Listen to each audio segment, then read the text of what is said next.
اس سے پتہ چلا قرآن نے بتایا کہ ایسے ماں باپ بھی ہوں گے جو اولاد کو حق سے دور لے کے جائیں گے. ہیں ابھی بھی ہیں. مثلا ایسے ماں باپ ہیں جو اپنی اولاد کے اندر خود دولت کی ہوس پیدا کرتے ہیں. اپنے بچوں کو بڑے بڑے اسکولوں میں پڑھانے کا مقصد کیا ہوتا ہے؟ حرام کما کے لاتے ہیں, ان پر لگاتے ہیں. وجہ کیا ہے؟ انہیں دنیا اچھی ملے. تو وہ انہیں اللہ سے دور لے کے جا رہے ہیں, آخرت سے دور لے کے جا رہے ہیں. وہ ماں باپ ان کا بھلا نہیں کر رہے, نقصان کر رہے ہیں. حرام کما کے لا رہے ہیں اولاد کو, حرام کھلا رہے ہیں. اولاد کو بھی پتہ ہے, وہ بھی آنکھیں بند کیے ہوئے کہ مل تو رہا نا, ہر خواہش پوری ہو رہی ہے. بیوی کو بھی پتہ ہے, وہ کہہ رہی ہر خواہش پوری ہو رہی. ٹھیک ہے, جیسے چلتا ہے چلتا رہے. نہیں, ایسے نہیں کرنا. ایسے ماں باپ ہیں, مجھے معلوم ہے, جو اپنی اولاد کو خود نفرت کرنا سکھاتے ہیں. بٹھا کے نا کہتے ہیں یہ اس طرح کا, یہ اس طرح کا, یہ اس طرح کا. نفرت کرنا سکھاتے ہیں. ہاں, اگر کوئی بندہ واقعی ایسا ہے جس سے ماں باپ چاہتے ہیں کہ میرا بیٹا دور رہے, کہ یہ اس کے ساتھ رہے گا تو برائی پہ لگ جائے گا, تو وہ ماں باپ کے لیے لازم ہے کہ اس کی غیبت کر سکتے ہیں. ایسے بندے کی غیبت کر سکتے ہیں تاکہ میرا بچہ محتاط رہے اس بندے سے. احتیاط اولاد میں پیدا کرنے کے لیے کسی کی غیبت کی جا سکتی ہے, لیکن ایسے ہی اپنا غصہ نکالنے کے لیے تیرے مامے چنگے نہیں. باپ کیا کرے گا؟ ماں کے رشتہ داروں کے خلاف اولاد میں نفرت پیدا کرے گا, اور ماں کیا کرے گی؟ باپ کے رشتہ داروں کی نفرت پیدا کرے گی. یہ آپ گناہ جاریہ کر رہے ہیں, ایسے گناہ پہ لگا رہے ہیں, ساری عمر وہ گناہ کریں گے, عذاب آپ کو ہوگا. ایسے مت کریں. اپنی اولاد کو حق سے دور نہ کریں, نفرت کرنا نہ سکھائیں, یورپ کی پیروی نہ سکھائیں, فیشن پرستی نہ سکھائیں, حسد کرنا, دشمنی پالنا, جھوٹ بولنا نہ سکھائیں, حرام کمانا نہ سکھائیں. ایسے ماں باپ بھی ہوتے ہیں. حضرت عمر فاروق کا دور ہے. کس کا دور ہے بولیے؟ تو حضرت عمر فاروق رات کے وقت نا گلی میں گشت کر رہے ہیں اپنے غلام کے ساتھ. تو ایک گھر کے پاس سے گزرے, صبح ہونے والی تھی. تو ایک ماں اپنی بیٹی سے کہہ رہی جلدی جلدی دودھ میں پانی ملا دے, پھر اگر سویرا ہو گیا تو کوئی دیکھ لے گا. تو ماں سے جب یہ بات سنی نا بیٹی نے, تو بیٹی اپنی ماں سے کہنے لگی, ماں اگر امیر المومنین کو پتہ چل گیا تو کیا قیامت آئے گی کہ ہم ملاوٹ کر کے دودھ بیچتے ہیں, کیا قیامت آئے گی, کیا بنے گا ہمارا. تو ماں اپنی بیٹی سے کہنے لگی, بیٹا اس وقت امیر المومنین سویا ہوگا, اسے کیا پتا ہم کیا کر رہے ہیں. تو بیٹی کہنے لگی, اگر عمر سوئے ہوئے اس وقت تو عمر کا رب تو نہیں سویا ہوا؟ عمر کا رب تو ہر وقت جاگ رہا ہے, وہ تو دیکھ رہا ہے ہم کیا کر رہے ہیں.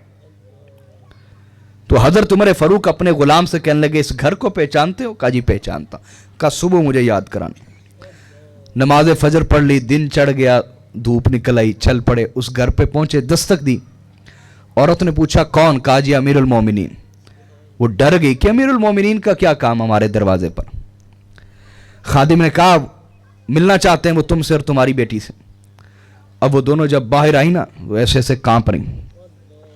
حضرت عمر نے فرمایا, جو رات کو تم دونوں کی گفتگو ہوئی میں سن رہا تھا, اس وقت باہر کھڑا ہوا تھا میں. وہ عورت کہنے لگی مجھے معاف کر دیں. فرمایا مجھ سے کیا معافی مانگتی ہو, اللہ سے معافی مانگو.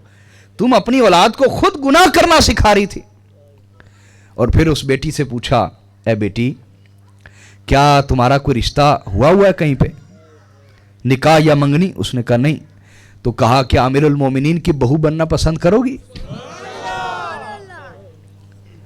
کہ وہ بیٹی جو رات کی تاریکی میں بھی اللہ سے ڈرتی ہے, وہ کتنی تقوی والی خاتون ہوگی, کتنی تقوی والی. کہا امیر المومنین کی بہو بننا پسند کرو گی؟ کہا جی کیوں نہیں. تو آپ کے چھوٹے بیٹے عاصم, ان کا بھی نکاح نہیں ہوا تھا, آپ نے ان کے ساتھ نکاح فرما دیا. تو ماں باپ بھی اگر غلط رستے پر لگائیں اس معاملے میں ان کا کہنا, لیکن فرمایا وَصَاحِبْهُمَا فِي الدُّنْيَا مَعْرُوفًا. اگر ماں باپ مشرک ہوں, کافر ہوں, اس معاملے میں ساتھ نہیں دینا, لیکن دنیا کے معاملے میں پھر بھی ان کے ساتھ نیکی کرتے رہنا. دنیا کے معاملے میں پھر بھی ان کے ساتھ نیکی کرتے رہنا. وَاتَّبِعْ سَبِيلَ مَنْ أَنَابَ إِلَيَّ. اور اس کا راستہ اختیار کر جو میری طرف رجوع کرنے والا ہے.